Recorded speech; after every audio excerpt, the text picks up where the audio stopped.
शमशेर जी की कविताओं में से दो एक कविताएं मुझसे चुनने के लिए कहा गया था।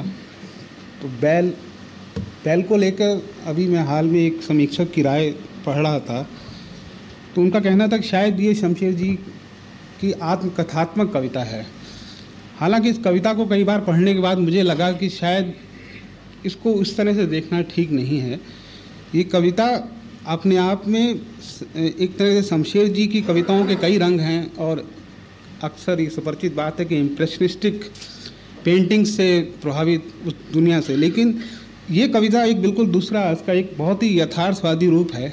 और इसे मेरा ख्याल है आत्मकथात्मक रूप देखना, क्योंकि बैल को एक मजदूर के प्रतीक के रूप में या बहुत ज़्यादा काम करने वाले एक आदमी के उस तरह से भी देखा गया है, लेकिन शायद इसे आत्मकथात्मक कहने के कुछ खतरे हैं। बैल,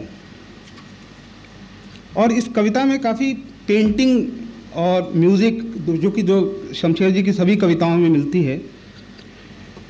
मैं वह गुट्ठल काली कड़ी कूब वाला बैल हूँ जो अकेला धीरे धीरे 6 मील खींच कर ले जाते हुए ठेले पर ऊपर तक लदा हुआ माल, स्टेशन से दूर गोदाम तक चुपचाप धीरे धीरे आंखें बाहर को निकली हुई, त्योरी चढ़ी हुई, कांधे जोर लगाते हुए, सीना और छाती आगे को झुककर जोर लगाते हुए, रानें भरी हुई, गर्म पसीने से तर मगर जोर लगाती हुई, नथुने फूले हुए, सांस और दम अपनी जोर आजमाई में लगे हुए।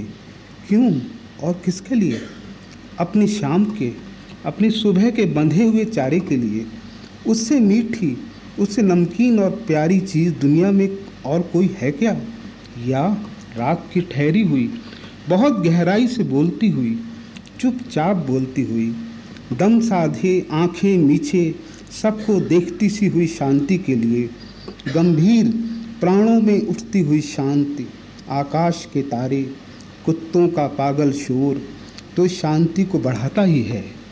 पहरुओं की ठक ठक सीटियाँ और कहीं दूर किसी गाय के गले की घंटियाँ, कटड़ों और बच्चों की हवा में मासूम कच्ची सी खुशबू, और घोड़ों का खोखले गर्व से और बिला किसी वजह बार बार टापे ज़मीन पर मारना, ये सब जो उस शांति को और ठोस और स्थायी सा बनाते हैं। मालिक के खर्राटे, मालकिन की बच्चों को थपकियाँ, किसी बच्चे का रात में रो उठना, ये सब रात में कितना प्यारा लगता है मुझे नहीं मालूम। ये मेरे सपने का हिस्सा होता है। एक मीठी जागती नींद का या जागरण का कोई अंतर नहीं। मुझे ये महसूस होता है कि ठेले को लगातार सारी आंतों और नसों के तनावों से खींचते हुए भी जैसे मैं सो जाता हूँ। वह गहरा लगातार श्रम, पुट्ठुओं को श्रक्त कर देने वाला श्रम स्वयं मेरी नींद का कर्ज बन जाता है। मालिक पर तब जो मुझे गुस्सा आता है उससे मेरा जोर और बढ़ जाता है। मगर मुश्किल यह है कि मालिक मेरी नस नस को जानता और समझता है। वह मुझसे मेरी मूक भाषा में अच्छी तरह बात करता है। मुझे वह इस तरह निचोड़ता है जैसे खानी में एक एक बीज कसकर दबाकर पेरा जाता है। मेरे लहू की एक एक बूंद किसके लिए समर्पित होती है? ये तड़पन किसके लिए होता है?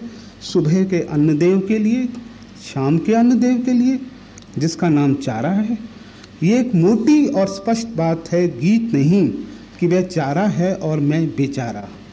मेरा मालिक भी शायद एक अन्य 2 टांगों पर खड़ा और मुंह वाला कपड़ा पहनने वाला बैल है। एक गंदा सा नाटा सा बैल, कमज़ोर मगर बहुत चालाक, और गीत गुनगुनाने वाला बैल। वो गीत मुझे अच्छे लगते हैं, मगर कभी कभी मैं अपने इसी श्रम से कहीं खो जाता हूँ। कुछ पता नहीं चलता। ये सारी दुनिया मुझे बैल मालूम होती है।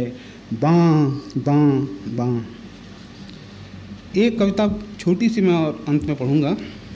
शमशेर जी की कविता ज़्यादा,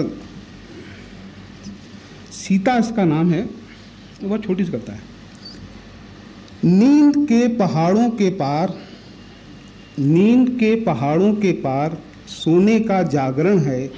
मौत का एक रंगीन हरण है रात के पहाड़ों के पार। राम, ये पर्णकुटी छोड़ो, चलो उधर।